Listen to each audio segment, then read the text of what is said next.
தேனாம்பேட்டை முதல் சைதாப்பேட்டை வரையிலான ஜிஎஸ்டி சாலையில் 4 வழி மேம்பால சாலை அமைக்கும் பணியானது கடந்த சில நாட்களாக நடைபெற்று வருகிறது.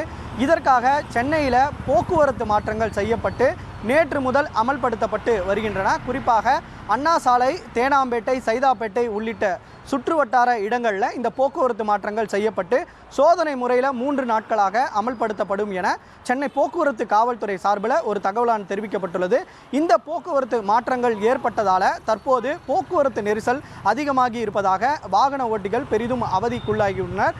குறிப்பாக அண்ணா அறிவாலயம் முதல் செனடாப் சாலை மற்றும் சைதாப்பேட்டைக்கு செல்லக்கூடிய சாலையில் சுமார் 2 கிலோமீட்டருக்கு மேலாக வாகன நெரிசலானது ஏற்பட்டுள்ளது. குறிப்பாக ஊர்ந்து செல்லக்கூடிய நிலையை ஏற்பட்டுள்ளது. பொதுவாக அண்ணா சாலையில் பீக் அவர்ஸில் இது போன்ற போக்குவரத்து நெரிசல் ஏற்படுவது வழக்கம். ஆனால் இந்த போக்குவரத்து மாற்றம் காரணமாக சுமார் 5 மணி நேரத்திற்கும் மேலாக இங்கே போக்குவரத்து நெரிசல், அதாவது ஊர்ந்து செல்லக்கூடிய நிலையை வந்துதான் ஏற்பட்டுள்ளது. எந்தெந்த பகுதிகளில் போக்குவரத்து மாற்றங்கள் செய்யப்பட்டுள்ளது என சென்னை போக்குவரத்து காவல்துறை சார்பில் தெரிவிக்கப்பட்டது. குறிப்பாக தேனாம்பேட்டையிலிருந்து சைதாப்பேட்டை நோக்கி செல்லக்கூடிய அனைத்து வாகனங்களும் செனடாப் சாலை, டர்ன்புல் சந்திப்பு வழியாக திருப்பிவிடப்பட்டு சேமியர் சாலை வழியாக இவர்கள் அண்ணா சாலை வழியாக சென்று தங்களது இலக்கை அடையலாம் என போக்குவரத்து காவல்துறை தரப்பில் தெரிவிக்கப்பட்டுள்ளது.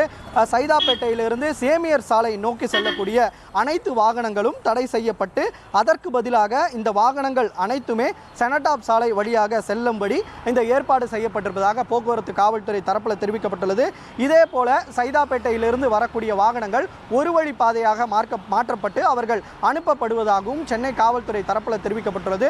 பொதுவாக வாகன ஓட்டிகள் பலருக்கு இந்த போக்குவரத்து மாற்றம் செய்திருப்பது குறித்து தகவல் சரியான முறையில் தெரிவிக்காததால் அவர்கள் இது போன்ற தகவலை தெரிவிக்காமல் அவர்கள் செல்வதால் தான் இது போன்ற வாகன ஓட்டிகள் போக்குவரத்து நெரிசல் ஏற்படுவதாக போக்குவரத்து காவல்துறை தரப்பில் தெரிவிக்கப்பட்டுள்ளது. குறிப்பாக தாங்கள் வெளியிட்டுள்ள அறிக்கையை அவர்கள் முழுதாக படித்து கொண்டால் எந்த வழியாக செல்லலாம் என அவர்கள் தங்களது இலக்கை குறிப்பிட்ட நேரத்தில் சென்று இழக்கலாம் என போக்குவரத்து காவல்துறை தரப்பில் தெரிவிக்கப்பட்டுள்ளது. தொடர்ச்சியாக இந்த பகுதியில் போக்குவரத்து நெரிசல் ஏற்பட்டு வருவதால் போக்குவரத்து காவல்துறையினர் அங்கு பாதுகாப்பு பணியில் ஈடுபட்டு அவர்கள் தொடர்ச்சியாக இது போன்ற பணியில் எந்த விதமான போக்குவரத்து நெரிசலும் ஏற்படாமல் தடுக்கும் வண்ணம் செயல்பட்டு வருவதாக சென்னை காவல்துறை தரப்பில் ஒரு தகவல் தெரிவிக்கப்பட்டுள்ளது. இது போன்ற நிலைமை ஏற்படாமல் இருப்பதற்காக அவர்கள் தொடர்ச்சியாக இது போன்ற பாதுகாப்பு பணியில் ஈடுபட்டு வருவதாகவும் சென்னை போக்குவரத்து காவல்துறை தரப்பில் தெரிவிக்கப்பட்டுள்ளது. போகக்கூடிய நாட்களில் இது போன்ற தவறை திருத்திக் கொண்டு இவர்கள் இது போன்ற போக்குவரத்து நெரிசல் ஏற்படாமல் தடுப்பதற்காக அவர்கள் முழுதும் பணியில் ஈடுபட இருப்பதாகவும் சென்னை போக்குவரத்து காவல்துறை தரப்பில் ஒரு தகவல் தெரிவிக்கப்பட்டுள்ளது.